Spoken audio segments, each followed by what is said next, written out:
Jalan pulang. Dengan sama-sama merenungkan tentang dosa-dosa kita di masa lalu, mari kita sama-sama tundukkan hati kita. Kita buang ego dan kesombongan kita. Coba kita sama-sama ingat-ingat kembali hari-hari yang pernah kita lalui dalam hidup.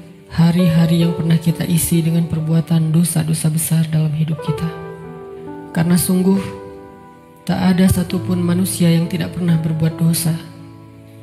Semua kita adalah para pendosa. Semua kita adalah kotor. Semua kita adalah hina di hadapan Allah. Semua kita penuh dengan aib. Bahkan aib kita ada di sekujur tubuh kita. Sesungguhnya aib kita ada dari ujung rambut sampai ke ujung kaki kita. Semuanya ada bekas-bekas dosa di masa lalu yang kita kerjakan.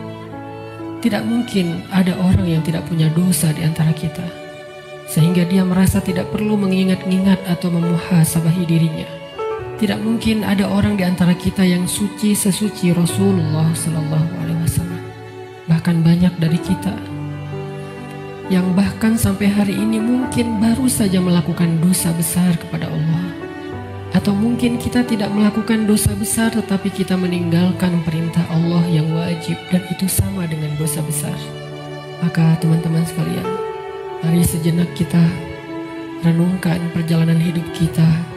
Sudah berapa tahun kita pergi dari Allah Subhanahu wa Ta'ala? Coba kita renungkan, sudah berapa tahun kita meninggalkan agama Allah Subhanahu wa Ta'ala? Sudah seberapa tahun kita menjauh dari Allah Subhanahu wa Ta'ala? Sudah berapa tahun kita mengabaikan perintah dan larangan Allah Subhanahu wa Ta'ala? Sudah berapa tahun kita mengabaikan panggilan-panggilan azan untuk menghadap Allah Subhanahu wa Ta'ala? Sudah berapa tahun kita hidup hanya dengan pilihan kita sendiri, seolah-olah kita lebih tahu yang baik dan buruk daripada Allah Subhanahu wa Ta'ala? Sudah berapa tahun kita menjadikan Allah tidak lagi penting dalam hidup kita? Coba renungkan perjalanan hidup kita. Apa yang telah menjadikan hidup kita berantakan selama ini? Hal apa yang telah menjadikan hati kita keras sehingga malas melaksanakan sholat? Hal apa yang telah menjadikan rezeki kita sulit dan bahkan menumpuk hutang selama ini? Hal apa yang telah merusak akhlak kita sehingga kita menjadi pemarah selama ini? Hal apa yang telah menjadikan hubungan kita dengan kedua orang tua kita menjadi renggang selama ini? Tidak ada hal lain teman-teman selain dosa. Dosa satu-satunya penyebab hati kita menjadi keras. Dosa satu-satunya yang menjadikan rezeki kita sulit. Kalaupun kita mendapatkan harta, tetapi kita tidak mendapatkan bahagia. Kalaupun kita mendapatkan penghasilan yang besar, tetapi kita tidak mendapatkan keberkahan. Tidak ada yang bisa menjadikan hidup kita berantakan seperti dosa. Dosa yang telah menjadikan kita hubungan dengan orang tua menjadi renggang. Dosa yang telah merusak hubungan keluarga kita. Dosa yang telah menjauhkan kita dari orang-orang solih. Dosa yang telah membuat kita larut dalam kesia-siaan hidup. Tidakkah kita sadar kalau kita adalah pendosa? Apakah kita merasa tidak punya dosa? Sungguh orang yang sedikit dosanya pasti mudah bagi dia untuk bisa menangis ketika sholat. Apakah kita mudah menangis ketika sholat? Sungguh orang yang sedikit dosanya tidak akan pernah bosan membaca dan mendengar Al-Quran dibacakan. Bagaimana dengan kita? Berapa juz bacaan kita dalam sehari? Tidak mungkin hubungan kita dengan Al-Quran menjadi renggang kecuali penyebabnya karena dosa. Cukuplah itu sebagai bukti teman-teman, kalau kita adalah pendosa. Tidakkah kita merasa diri kita banyak dosa? Apakah hati kita bergetar ketika nama Allah disebutkan? Itu adalah bukti kalau kita banyak dosa yang menyebabkan hati kita membatu dan mengeras. Tidakkah kita sadar kita banyak dosa? Bahwa kita belum mampu benar-benar berbakti dan membalas semua jasa-jasa kedua orang tua kita. Tidak mungkin hubungan kita dengan orang tua menjadi buruk kecuali penyebabnya karena dosa. Tidakkah kita sadar kalau diri kita ini adalah pendosa? Lihatlah Betapa sering kita marah dalam satu hari, karena sesungguhnya orang yang sedikit dosanya, Allah akan kuatkan kesabarannya dan ditahan amarahnya.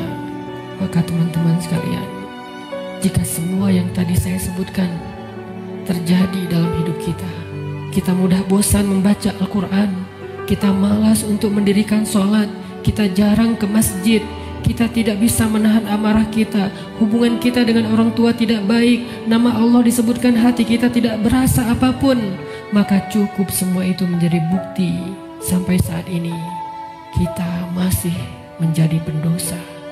Maka marilah teman-teman sekalian, kita akui saja dosa kita, karena orang yang tidak mengakui dosa-dosa dan kesalahannya adalah orang sombong di hadapan Allah. Akui saja kalau kita adalah pendosa. Kita adalah pendosa yang butuh ampunan Allah. Itulah alasan kenapa kita ada di tempat ini saat ini. Kita adalah pendosa yang butuh kasih sayang dan perhatian dari Allah. Kita adalah pendosa yang mencoba untuk pulang kembali kepada Allah setelah sekian lama pergi dari Allah.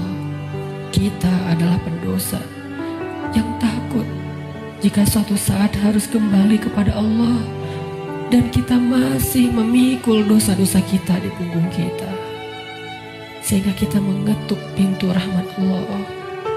Ya Rahim, bukakanlah pintu rahmat dan kasih sayangmu untuk kami. Kita mengetuk pintu ampunan Allah. Ya Ghaffar, bukakanlah pintu ampunan untuk kami para pendosa. Kami tidak sanggup pulang bertemu dengan Engkau dengan memikul dosa-dosa. Jangan biarkan lidah kami menjadi keluh di akhir hayat kami, sehingga kami tidak mampu mengatakan La ilaha illallah, tertahan oleh dosa-dosa.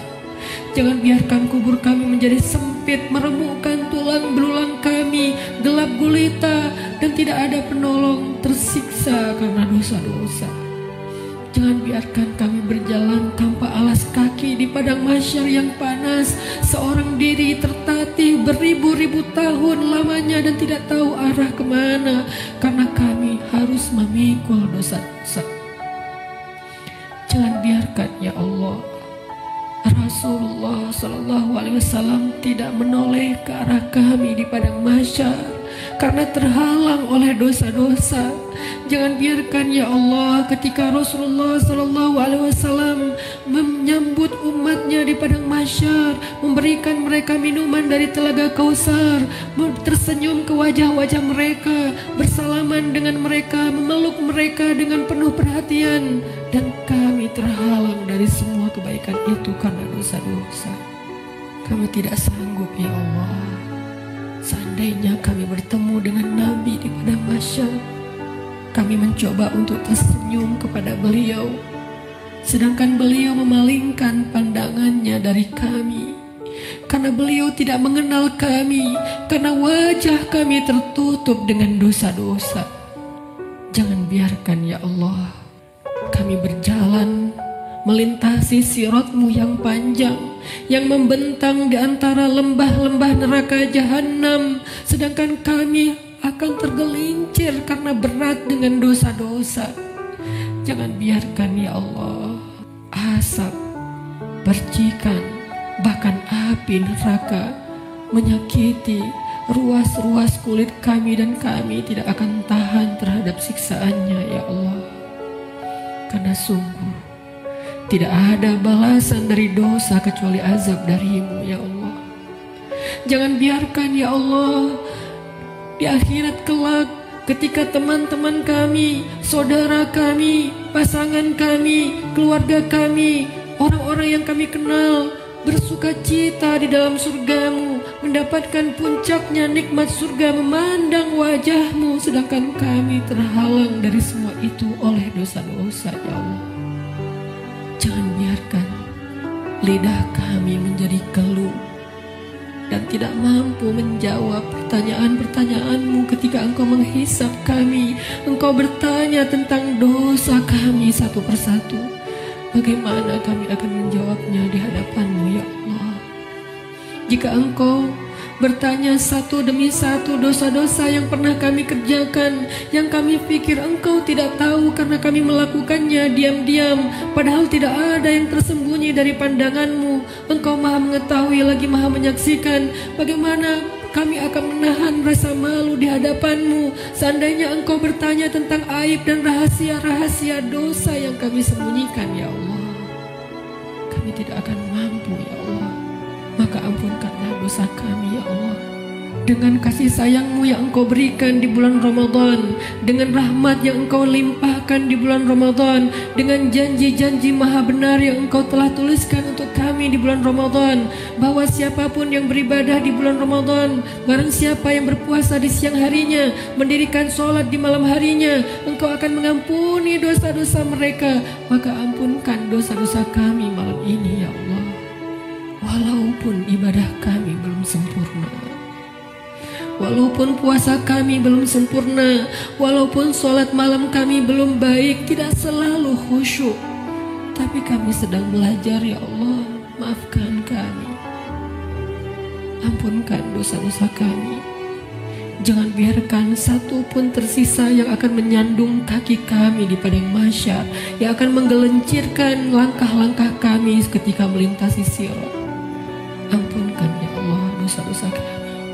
Teman-teman sekalian, dulu kita berbuat dosa siang dan malam, kita tidak pernah merasa capek. Kita berbuat dosa-dosa besar, kita tidak pernah kehilangan akal. Kita berbuat dosa-dosa besar, kita tidak pernah mengeluh, penuh semangat melakukan dosa. Maka ayo kita tebus. Kita tebus dosa-dosa kita di masa lalu dengan lebih semangat meminta ampun kepada Allah. Jangan mengeluh, mari kita beristighfar kepada Allah Subhanahu wa Ta'ala. Sebagaimana dulu tidak pernah mengeluh berbuat dosa, maka sekarang jangan mengeluh untuk meminta ampun kepada Allah. Sungguh, seandainya kita meminta ampun kepada Allah dengan jujur, dengan penuh penyesalan di dalam hati kita, kita ingat setiap satu demi satu dosa yang kita kerjakan dalam setiap senandung istighfar kita. Allah berjanji, Qul ya ibadiyalladzina asrafu ala anfusihim. Katakan kepada hamba-hambaku, wahai hamba-hambaku yang melampaui batas, wahai hamba-hambaku yang dosanya tidak terhitung, wahai hamba-hambaku yang dosanya dia lakukan siang dan malam bertahun-tahun lamanya. Ya ibadi, Allah memanggil kita, teman-teman. Ya ibadi, ya ibadi, la taqnatu min rahmatillah. Ya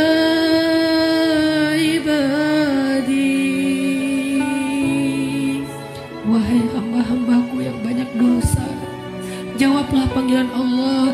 Labbaika ya Rabbi, aku penuhi panggilanmu ya Allah. Labbaika ya Rabbi, labbaika ya Rabbi. Allah memanggil kita, teman-teman. Allah memanggil kita di dalam Al-Quran. Allah memanggil kita sebagai hamba-hambanya yang banyak dosa. Allah tidak memanggil kita ya muznib, wahai para pendosa, ya asi, wahai yang ahli maksiat, ya fajir, wahai orang yang durhaka. Allah tidak memanggil kita dengan titel-titel dosa kita. Allah tidak memanggil kita dengan gelar-gelar maksiat kita. Walaupun dosa kita banyak, Allah masih memanggil kita dengan panggilan lembut. Ya ibadi, ya ibadi, ya ibadi.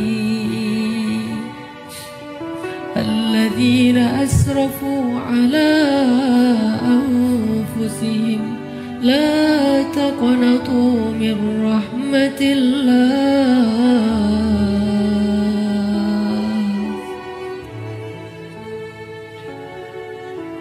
Teman-teman sekalian, jangan sampai kita menjadi orang yang pura-pura tuli ketika dipanggil oleh Allah.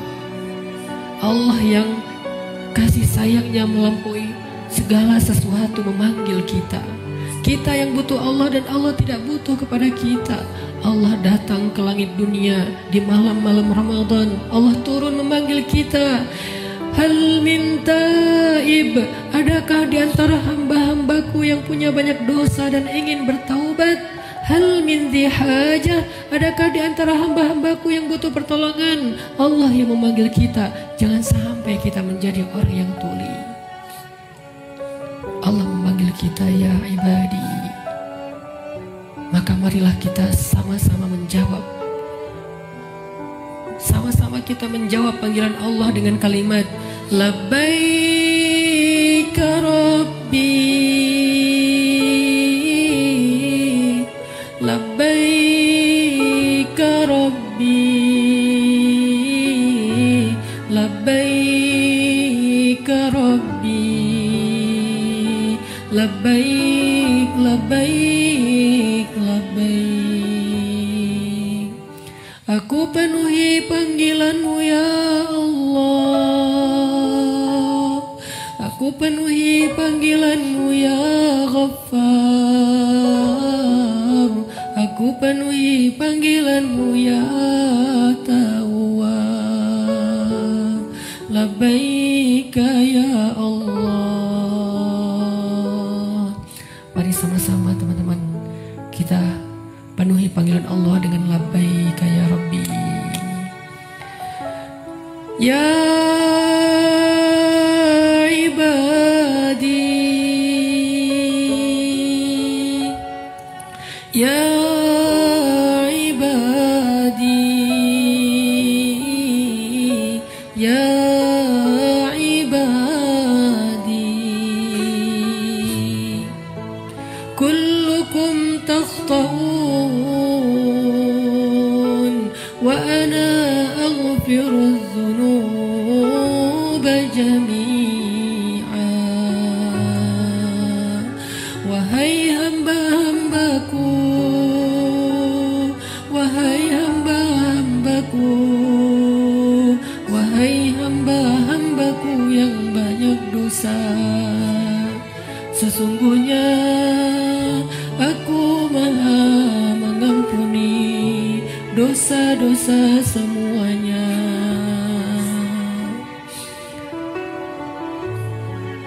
Mari kita jawab panggilan Allah bersama-sama dengan suara yang penuh semangat dan penuh pengharapan.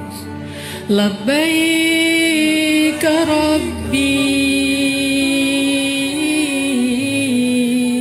Labbaik Rabbi, Labbaik Rabbi, Labbaik, Labbaik, Labbaik, Labbaik ya Ghaffar, Labbaik ya Ghaffar, Labbaik ya Ghaffar, Labbaik, Labbaik, Labbaik, Labbaik ya Tawwab, Labbaik ya Tawwab, Labbaik ya Tawwab, Labbaik, Labbaik, Labbaik, Labbaik ya Allah, Labbaik ya Allah, Labbaik ya Allah, Labbaik, Labbaik, Labbaik, Labbaik ya Rahman, Labbaik ya Rahman, labbaik ya Rahman, labbaik labbaik labbaik, labbaik ya Rahim, labbaik ya Rahim, labbaik ya Rahim, labbaik labbaik labbaik, labbaik ya Ghafur, labbaik ya Ghafur, labbaik ya Ghafur, labbaik labbaik labbaik, labbaik ya Hakim, labbaik ya Hakim, labbaik ya Hakim, labbaik labbaik labbaik, labbaik ya Alim, labbaik ya Alim, labbaik ya Alim, labbaik labbaik labbaik. Kami penuhi panggilan-Mu ya Allah, kami penuhi panggilan-Mu ya Rahman, kami penuhi panggilan-Mu ya Ghaffar, labbaik labbaik labbaik.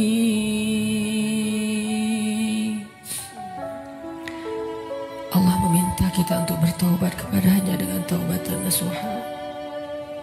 Allah memanggil kita, ya ayyuhalladzina amanu. Jawablah teman-teman, labbaik ya Rabbi, ya ayyuhalladzina amanu, tubu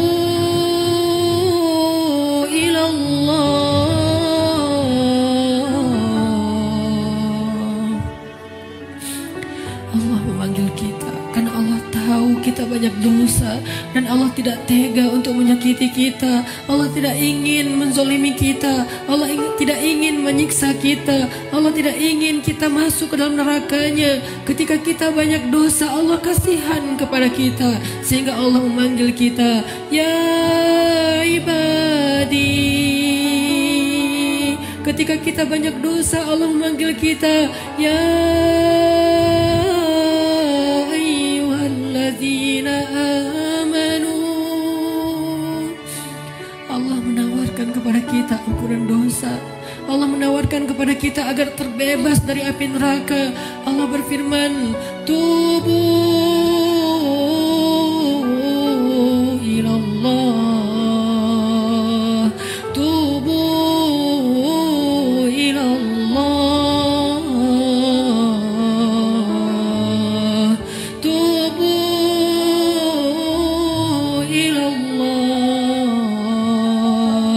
tubu ilallahi taubatan nasuha. Wahai hamba-hambaku yang beriman,